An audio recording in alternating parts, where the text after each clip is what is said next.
Welcome to the Indie Drills podcast. I'm your host, Chad Wilson. Happy to be here with you. It is a Super Bowl Sunday edition of the Indie Drills podcast.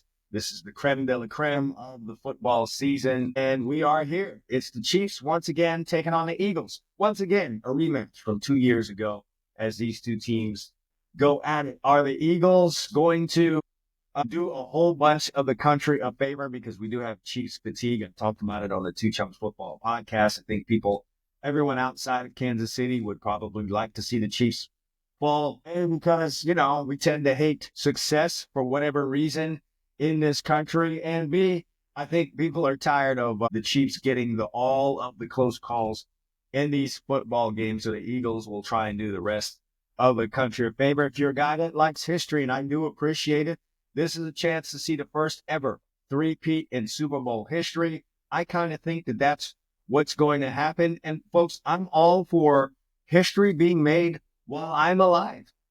There's a lot of things that have happened in my lifetime in terms of sports, football, golf. I think almost in every major sport that exists in this country, I've seen the best player to ever play in those sports.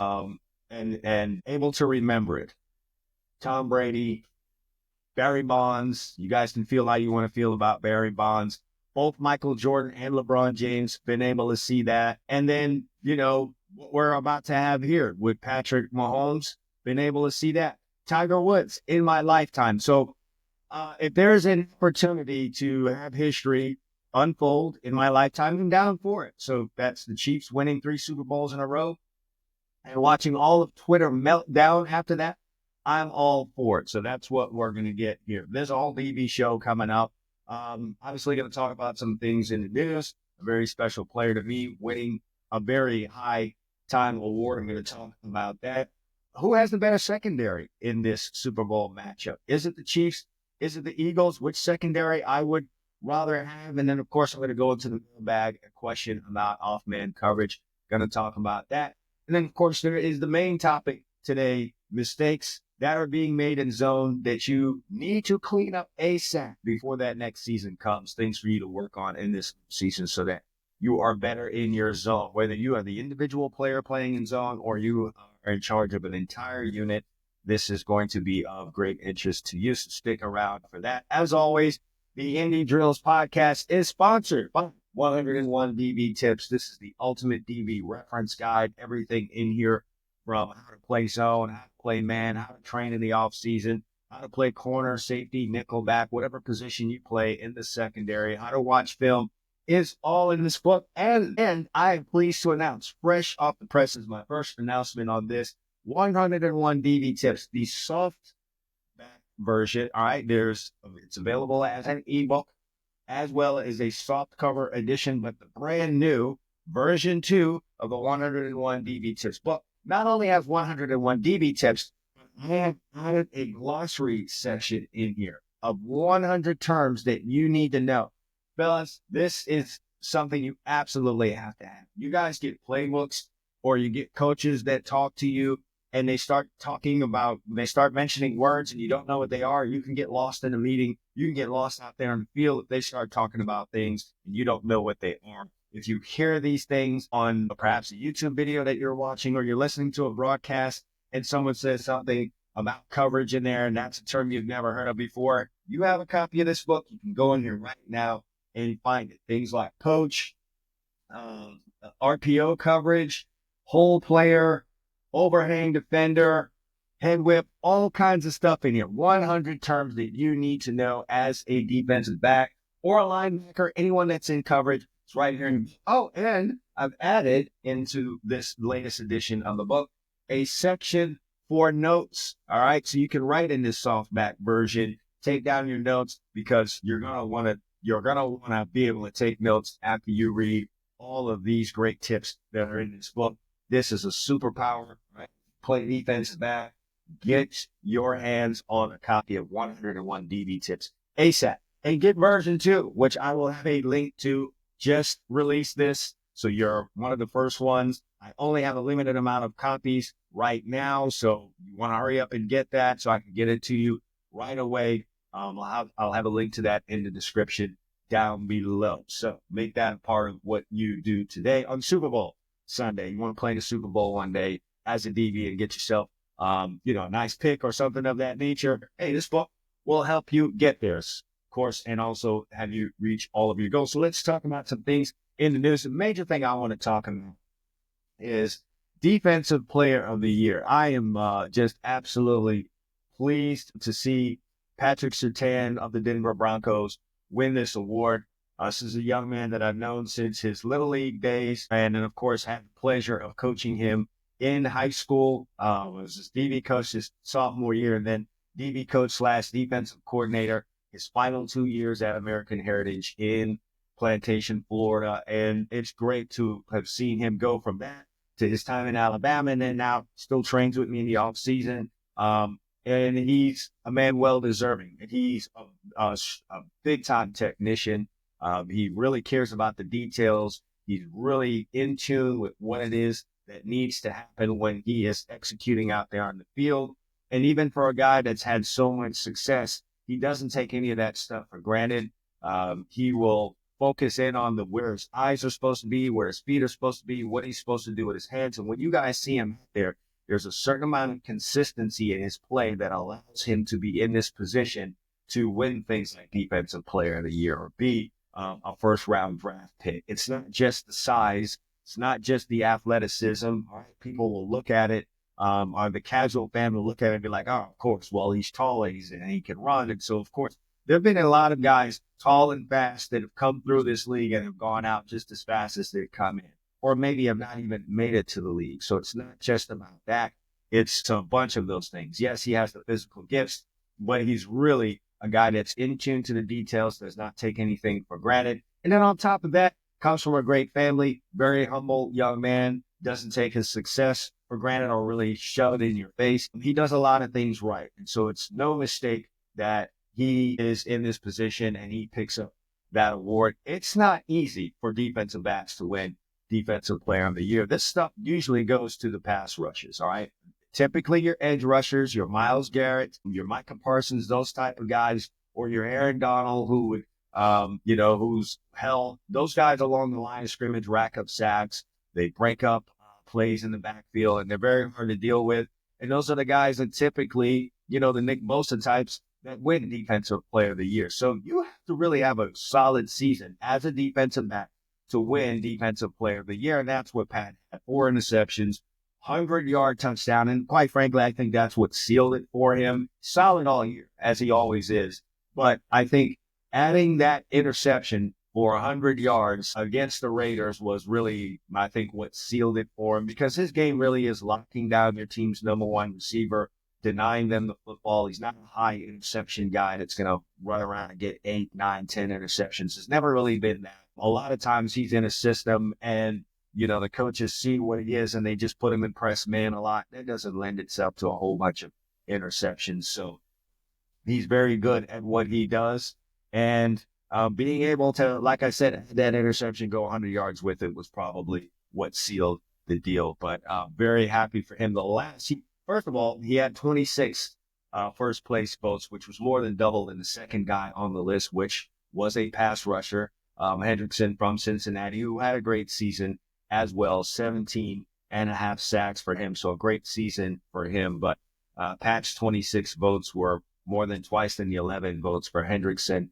And Surtan is also the first DB since I think it was Stephon Gilmore back in 2019, who was the last defensive back to win this. In that year, I think Gilmore had 6 interceptions. He ran 2 back for touchdowns. Also a very solid player. A lot of similarity in their games between Gilmore and Patrick Surtan. But again, very happy, especially for someone that I know personally and I've had a chance to work with and coached with his dad, know the family. Very happy to see that happen for him, and excited to see what is next for him in his career. It's been all good so far. The Broncos are becoming a better football program, better team on the field.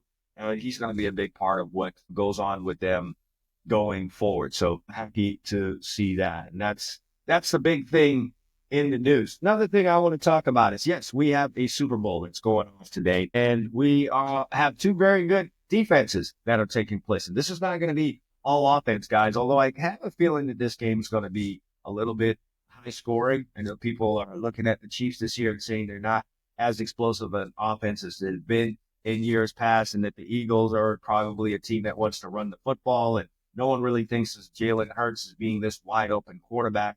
But for some reason, I feel like we're going to see some points in this game. Game probably go over whatever the point total is. I think it might be 48 or something like that. I think we're probably going to be over that for some reason. I just think offenses are going to maybe have their way a little bit in this game, and I think it's going to be high scoring. Nevertheless, these are two very good defenses with very good secondaries that are going to be playing in this game. So who has the better secondary? If you're just looking at this from a pure numbers standpoint, okay, the Chiefs, out of their really starting four guys and then the two extras, and now the starting guys for the Chiefs at corner, Trent McDuffie, you guys know him, very good corner.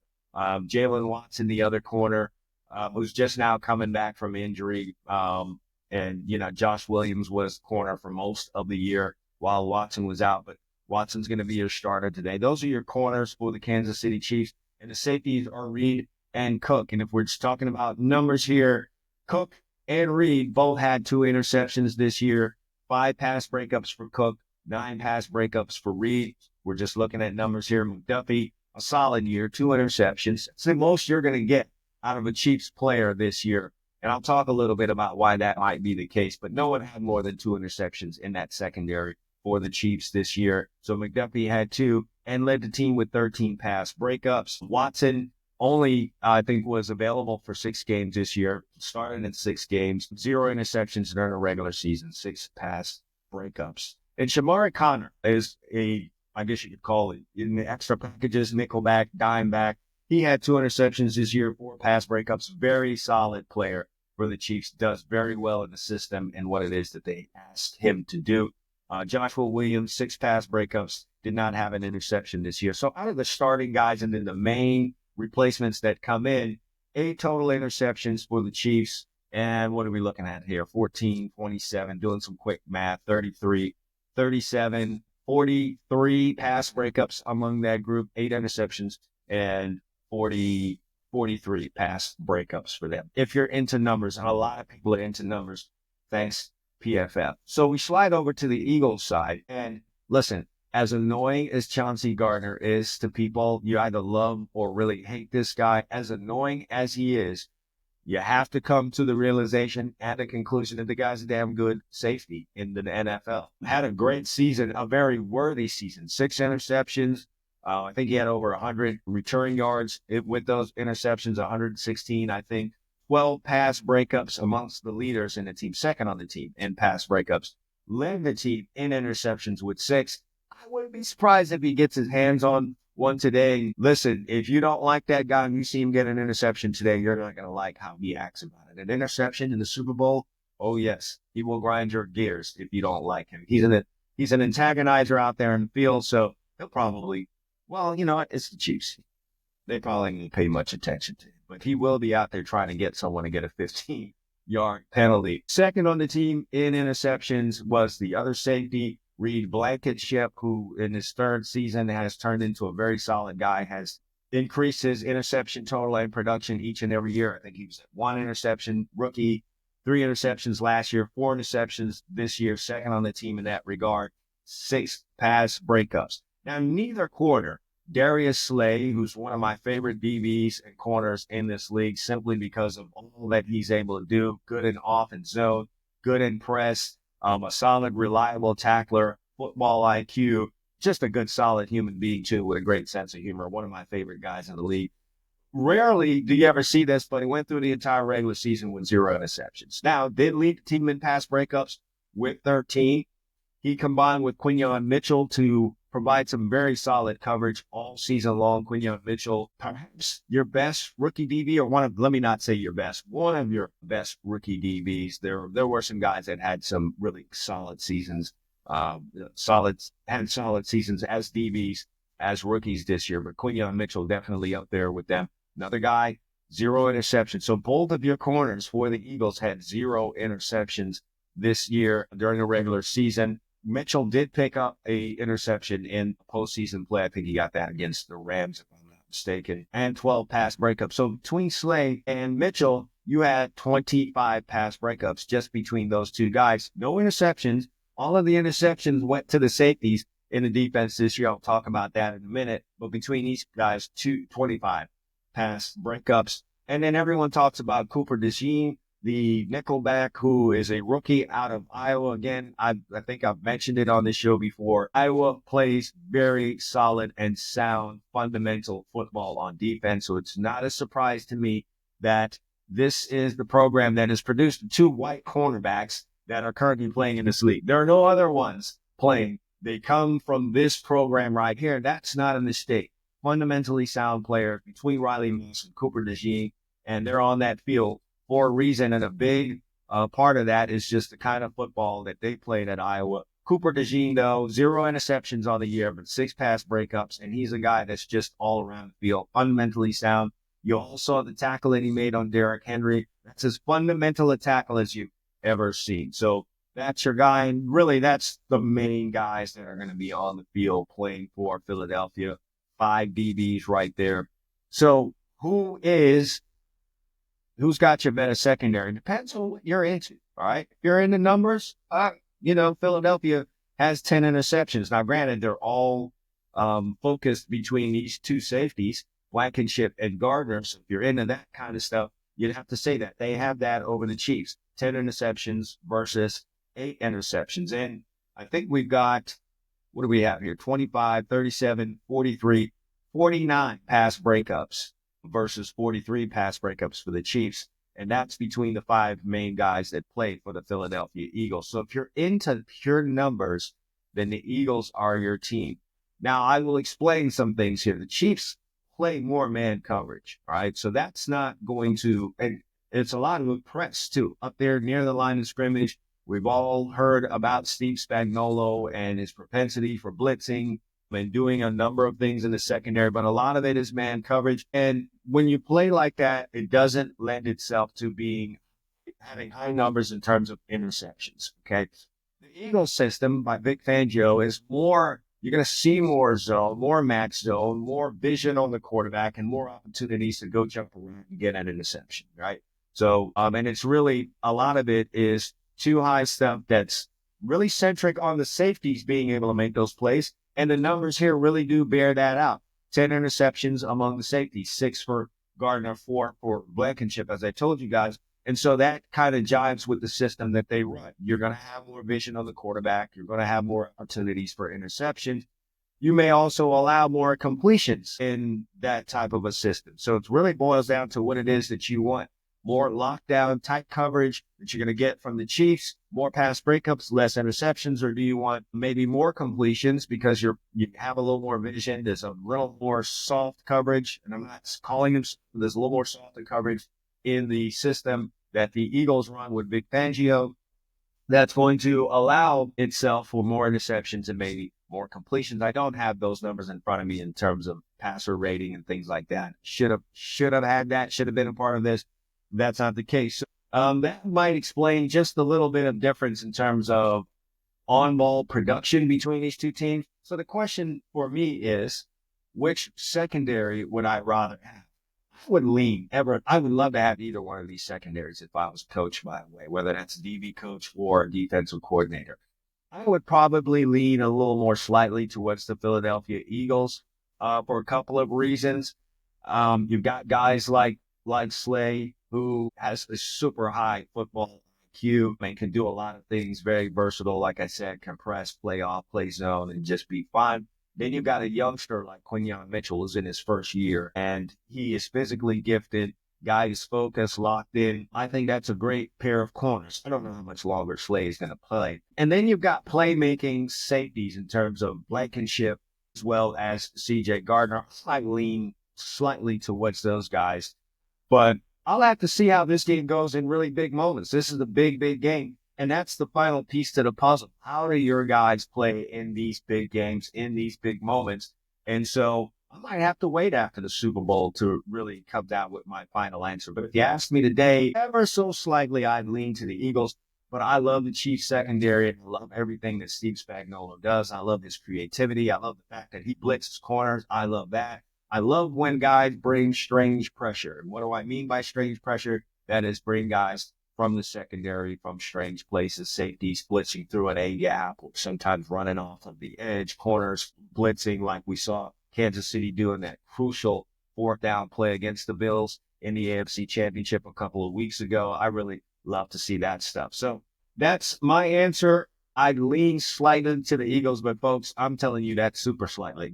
52 versus 48, even 51 versus 49. It's the slightest of lean towards the Eagles. And I'm just excited to watch both of these teams play and what they do in the secondary today to try and stop the offenses that are going to be going up against. So I'm excited to see that happen, to say the least. All right. It is time for the mailbag.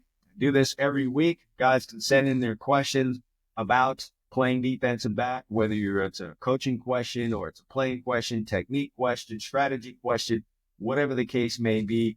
Love to hear from you guys. I will answer your questions. And one of these questions each week, I am going to talk about on the Indie Drills podcast. So I've got one this week. If you guys want to submit a question, one of the best ways to do that is go ahead and comment on this video with your question, get it answered for you, and may perhaps choose that one. You can send me a DM on Instagram. Follow me there at All Eyes DB Camp. You could do it there, or you can send me an email to cwilson@alleyedsdbcamp.com, and you might be the next question that is used on this. This one comes from Ansley. Sent it to me from Instagram. Don't really know where Ansley is from. Have not had a chance to find that out. But he asks an interesting question, a bit of a beginner question, but it might be something that a lot of guys might want to know, might ask, or might not ask, but want to know. And he goes, hey, for off-man coverage, your videos taught me to stay eye discipline on the receiver. But when I do a read step, should my eyes be on the backfield or the receiver? Don't get alarmed by the word backfield being used there. I'm assuming he's talking about quarterback. And so he wants to know, when he's using that read step, should he be looking at the quarterback or the receiver? Let me start by saying this. I'm not a lover of the read step. All right. I was asked this question by one of the guys commenting on my YouTube videos this week. So, and then I get a double dose of that this week. This young man asked me this question, plus someone making a comment. I'm not a lover of the read step. I would just as soon have my guys pedal out at a normal speed and make a break on the football, whether you're looking at the receiver or looking at the quarterback. Now, I have in most places that I've coached and in my training have taught guys to read the quarterback over the receiver in man-to-man coverage when you're playing off. Okay, I've taught guys to read three-step, read the behavior of the quarterback, and then off of your initial cues, bring your eyes back to the wide receiver.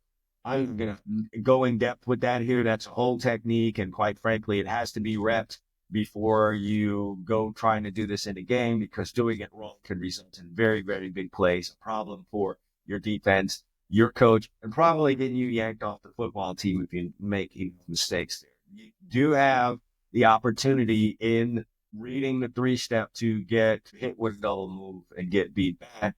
You also have the great opportunity to go jump around, pick it off, and run it back the other way. All right. So it's kind of a give and take type of technique.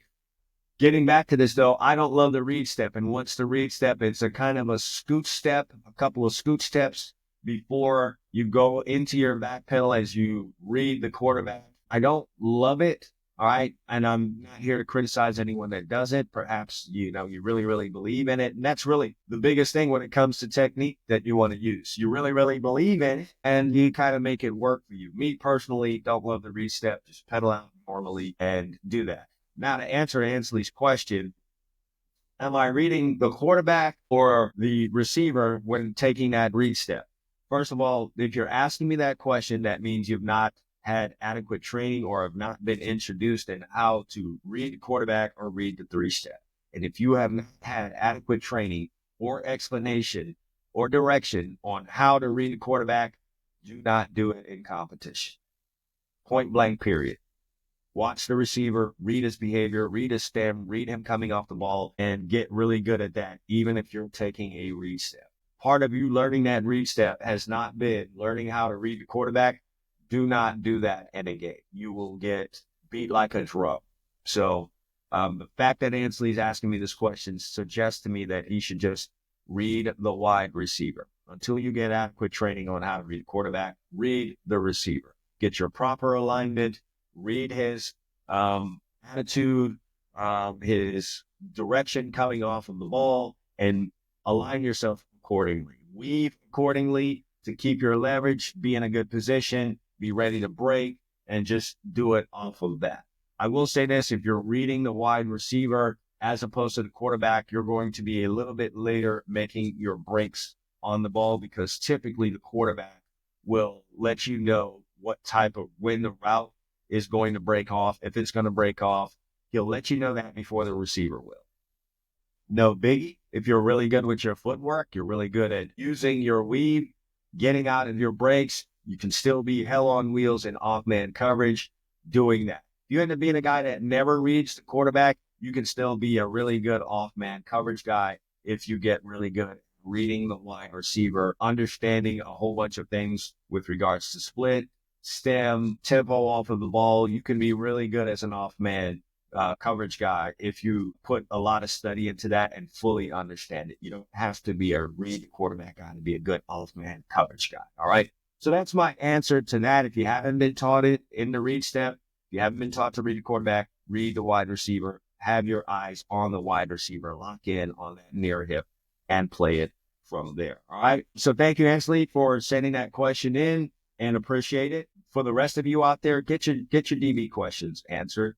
You can comment on this video. Love to have comments, and you can put your question there and get it answered for you, and I might use it. You can send me an email, again, cwilson@alliesdbcamp.com, or you can try inboxing me on Instagram. It's not the one that I would choose the most. My DMs on Instagram tend to be a war zone, all kinds of things coming in there, all types of requests and videos sent to me and things of that nature, so it could be a little bit harder to find you there. So I would go with one of the other two options. First, the best being comment on this video. Second being sending me an email. But if you're not able to do any of those other two, try sending me that DM on Instagram and we'll get to you there. But thanks once again, Ansley. All right, time to get into the main topic here on the show today and talking about playing off. I want to talk to you guys about playing zone coverage and some of the biggest mistakes that are made when you're playing zone coverage that doesn't allow guys to do it well.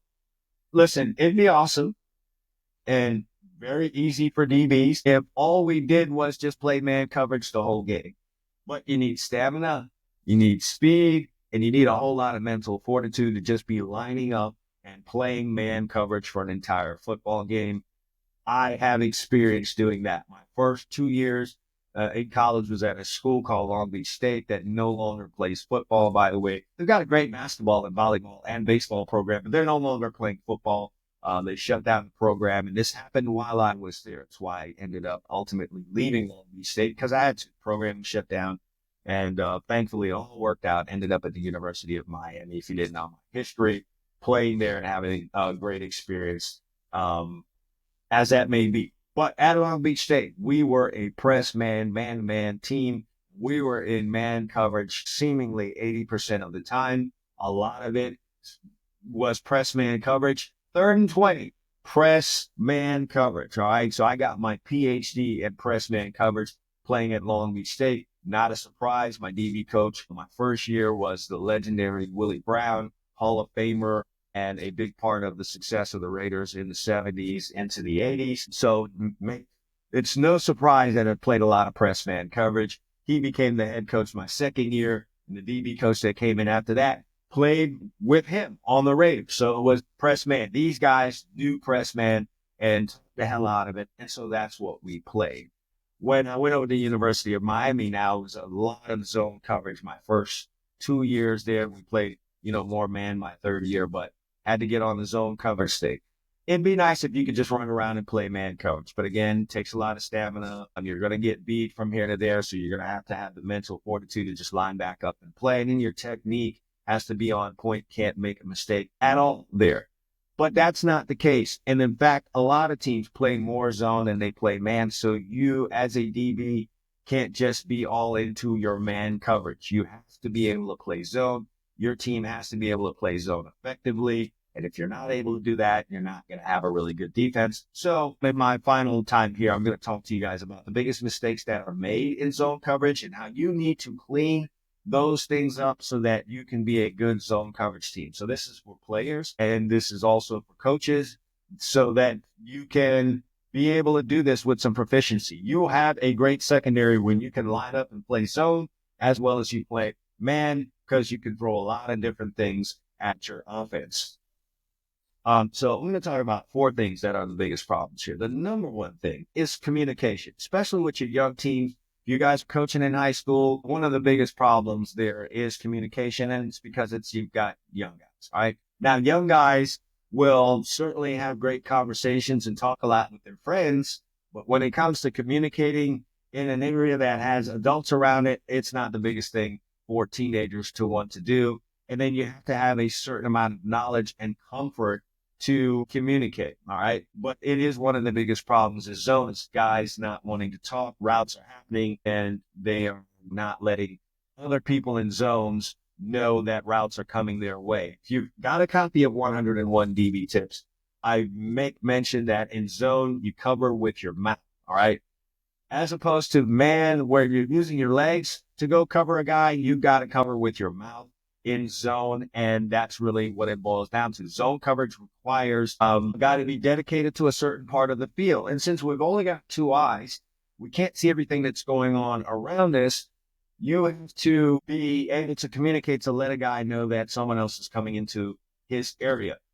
Each defender has 2 eyes, but if you're doing this right and you're communicating well, you can have more than 2 eyes. My 2 eyes and the linebacker's 2 eyes is now 4 eyes. And I put my eyes into the equation when I see something going into his area and I communicate to him. So it's not just his 2 eyes, it's 4 eyes. Especially in the secondary, communicating to one another where the routes are coming from is a big superpower.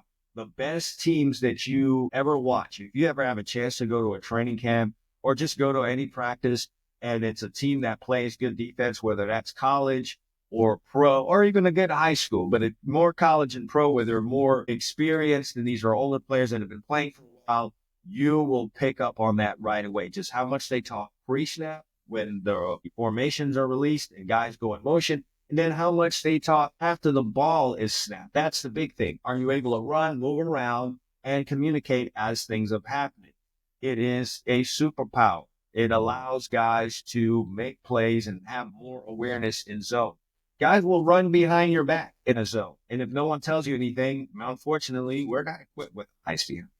All right. So you got to be able to receive the information that's happening on the run and then also be able to talk at the same time. If you can work and develop that in this off season, you are going to be a really good zone player. You're going to be a really good zone football team next year. And if you're a coach out there, that's what your 7-on-7 is used for. Really get your guys to speak and communicate, hone in on it.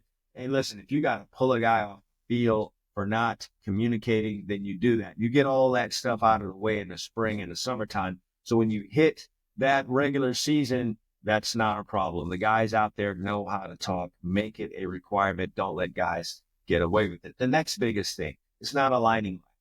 As the old saying goes, it starts with your alignment. Players can put themselves at a disadvantage in zone coverage before the ball's even snapped just by aligning. They're not aligned correctly. They're already beat before the ball is snapped. And this is one of those details that are very, very important as a defensive back, both in man and in zone. People really just think about it in man coverage. If I don't line up with proper leverage or I don't line up at proper depth, I'm in trouble. You're in trouble in zone too if you do not align with the proper outside or inside leverage, depending on the zone. It can allow a receiver to attack your zone and receive the ball before you're able to get there. And that's just off of how you align. All right. Aligning too shallow in your zone or too far can allow for either an easy completion in your zone or a big play. If you're lined up too shallow, if you're supposed to be at 7-1, you line up at 6 and head up, you could get bombed really easily. And it will take nothing for that to happen. You've got to take your alignment seriously when you're playing in zone. Sometimes guys play a lot, man, and they hear that zone coverage coming and they feel like it's just a moment to get a little lazy. I'm tired. Oh man, can just focus as much because I'm not running with the guy right now. And that's how you give up an easy completion. And now it could be on third down and then everything gets flipped over and now you're out there longer. Take your alignment seriously when you're playing in zone. Some players really think that I can line up at wherever I want in zone. All right, you're supposed to be at 7-1. I can line up at 9. Yeah, that's when they hit you with the hitch route and stop route and all those things. Don't fall asleep in zone. Take your alignment seriously. All right, the next third thing that is a problem in zone is the same thing that's a big problem in man. But again, it's zone, and guys don't really associate this thing with it. But that's having your eyes in the wrong place. All right, some players think in zone, and again, it's time to take a play off. And one of the big areas you're going to slack off when you are getting a little lazy is reading your keys in zone. Right? A lot of zones will ask a corner to read the number 2 guy, and you're slacking off in your zone. You're not reading the number 2 guy because the number 2 guy is going to determine what you should be doing versus number 1 or where you should be. And so you let your eyes wander into the backfield. You're watching the tackle. You're watching the running back, and your eyes are lazy. And now you've made a mistake because you fell asleep in zone. And that usually starts with your eyes. All right. Have your eyes in the right place. Be as intentional with your eyes in zone as you are in man. When you get up there and press, your eyes to be on that wide receiver's hip or whatever your team is using as the key. It's usually the hip. That's what I teach, but there might be another spot that your coach wants you to look at. Whatever that is, you are keenly aware of what it is when you line up and press, and you try your best to have your eyes there. That does not change now when you're lined up and playing in zone. If you're supposed to be reading that quarterback, get small eyes on that quarterback and read that quarterback. Don't let your eyes wander. If you're supposed to be reading number 3, number 2, number 1, whatever receiver it is you're supposed to be reading, 2 to 3, 1 to 2, whatever the case may be in the zone that you're playing, be intentional and be intense in where your eyes are. Having your eyes in the right place can really set you up to make a big play. Remember I talked about how the Eagles play with a little more vision on the quarterback than the Chiefs do, and that allows them to make plays. It allows their 2 safeties to have 10 interceptions between the 2 of them. I can guarantee you those plays don't happen if they're lazy with their eyes and they're not reading their keys and they just put their eyes wherever. If you want to be a playmaker, whether that's a safety or corner or nickel, your eyes have to be in the right place. They have to be in the right place. You have to be very intentional about what your eyes are doing. And so it's going to set you up for success. And that's really just what it boils down to. And now the final mistake that I see made in zones that, and this is going to be an obvious one to you, as obvious as it is, guys still do it. It's chasing routes. Listen, if you want to get benched, if that's your goal, all right, this offseason, 7-on-7, whatever, if you want to get yourself benched this year by a coach in a hurry, go chase some routes in zone coverage. That will piss your coach off real fast. It'll land you on the bench, and then you got to have your mom and your dad calling the coach, and a whole world of things are going to happen that we don't want to see happen, all right? Zone coverage is just that, a zone, even in matchup zone, all right, where, you might end up matching up on a player. Sometimes you go chase that wrong player. You're not supposed to be chasing a guy and you're clear across the field and you should be in a zone. All right. And now if we're talking about zone drops, all right, you definitely don't need to be chasing routes. You're responsible for a zone, not a man. Players who can't differentiate between zone and man have a really hard time. That sounds crazy for you guys that are experienced, but for you newer guys, you better understand the difference between a zone coverage and man. You better understand the difference between zone drops and matchup zones, okay? You can't just be chasing routes when you shouldn't be chasing routes, okay? You are going to land on that bench and get stuck there. Lock in on what the coverage is, what your responsibility is, also know the responsibility of the guys around you, because that prevents you from chasing players you shouldn't chase. All right. Let me give you an example. There's some cover threes where no one's going to be in the flat right away. All right. No one's going to be in that flat. If you're dropping back in your zone, let's say you're a corner and you have no idea that no one's really supposed to be in that flat, and you see a route going that flat and no one is there, you might get tempted to go jump. You might get tempted to go jump that route. Now, you know you're supposed to be in a deep 1/3. You see a guy floating around in the flat and you feel like, all right, maybe I can go make a play on that because no one is there. You might go and jump that. However, if you have a full knowledge of the defense and you know that the inside guy, maybe it's a linebacker or a nickelback, is going to sit in the curl, we're only going to run to that flat when the ball is thrown, you will be less tempted to go chase that route. You know no one's going to be there right now. I don't need to jump that. Let me stand my 1/3. If the ball's thrown there, we'll rally to it. Knowing your job is the absolute minimum that you should know and do to be on the field. That's the minimum, all right, just for you to get out there. But if you really want to be a guy that makes plays and you're a guy that doesn't chase routes and doesn't piss your coach off, know what the linebacker has, know what the safety has, know what everybody in coverage has in whatever defense it is that is being called. That will stop you from chasing routes and getting cursed out by your coach. It will also allow you to stay disciplined in your zone and be a playmaker. All right? Study the playbook, take notes, ask questions about different zone coverages. If you aren't fully understanding it, go ahead and ask those questions. Yes, you're going to have to talk to an adult. Maybe there's a vet in your room that you can talk to. If you're totally adverse to speaking to adults, you need to get that out of your head that you can talk to. But if there's not, whatever the case may be, you need answers to your questions about the zone coverages that you're running, and get into where you understand what everyone is doing. A full understanding of zone means knowing your job plus everyone else's job. All right. So in conclusion, guys, staying away from these 4 big mistakes can help you become a master of zone coverage, right? I know you work really hard in the offseason on your man-to-man coverage skills, but if you can walk into your next season being really, really good at zone and also big time in man coverage, then you're a full-time DB. You're a guy that's either going to be an All-American,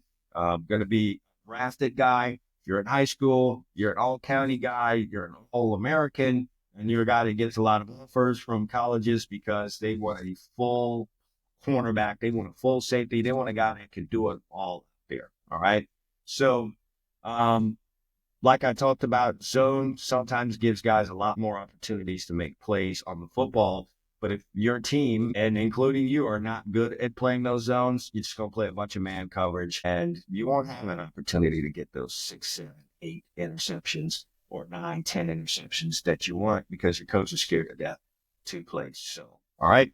Think I've hammered on these points enough. All right. Don't be out there chasing routes. Don't have your eyes in the wrong place. Make sure you're aligned right. And for God's sakes, open your mouth and communicate and let your homies and your friends out there on the field know what is coming their way. They will gladly appreciate it. Your coach will appreciate it. Your team will appreciate it. Fans will appreciate it. Everyone will love you. I think that's what it boils down to. All right. That's it for my time this week on the Indie Drills podcast. Hope you guys are enjoying these. If you haven't had a chance to do it already, go ahead and subscribe to the show, whether you're watching this on YouTube or you're listening to it on Spotify, Anchor, Apple Podcasts, wherever you are taking this in. Go ahead and hit that subscribe button. And if you're listening to this on a streaming device, go ahead and give this a 5-star rating and drop a little note on it. If you've got a nugget out of this thing, those ratings really helps with the downloads of this podcast and allows us to really, really grow here and get more and more opinions and things like that. Also, if this a topic maybe that you'd like for me to cover in future shows, feel free to drop a comment here in the comment section below. We'd love to read those and check those out. And let's talk some ball. We can do that down in the comment section. Final thing is, all right, don't forget about 101 DB tips, and version 2 has come out that has 100 glossary terms in here, 100 coverage terms, plus some pages in here for notes.